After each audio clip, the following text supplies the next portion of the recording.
దేశాల డ్రోన్లు మన సరిహద్దుల్లోకి చొరబడుతున్నాయని మనం రోజు వార్తల్లో వింటూనే ఉంటాం. ఈ ఆధునిక టెక్నాలజీ ముప్పును ఎదుర్కోవడానికి మన భారత సైన్యం ఒక పురాతన శక్తివంతమైన ఆయుధాన్ని తెరపైకి తెచ్చింది. ఇది చూస్తే ప్రతి భారతీయుడి గుండె గర్వంతో ఉప్పొంగుతుంది. ఆ ఆయుధం పేరు అర్జున్. ఇతను ఒక సైనికుడు, ఒక గూఢచారి, కానీ మనిషి కాదు, ఒక గద్ద.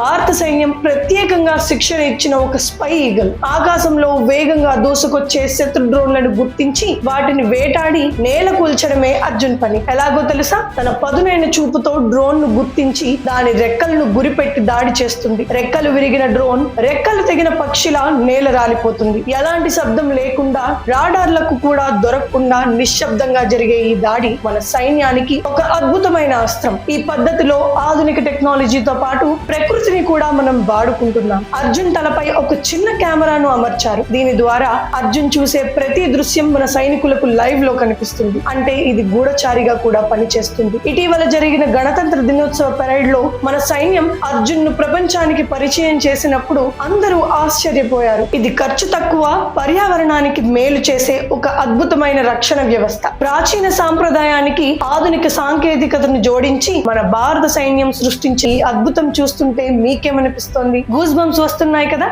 ఇదే మన భారతదేశం యొక్క ప్రత్యేకత. మన తెలివి, మన పరాక్రమం ముందు శత్రువుల కుట్రలు ఎప్పటికీ నిలబడలేవు. అర్జున్ లాంటి సైనికులు ఉన్నంత వరకు మన దేశం సురక్షితం. ఈ గర్వకారణమైన విషయం గురించి మీ అభిప్రాయాన్ని కామెంట్స్ లో చెప్పండి. ప్రతి భారతీయుడికి చేరేలా ఈ వీడియోను లైక్ చేసి షేర్ చేయండి. జై హింద్.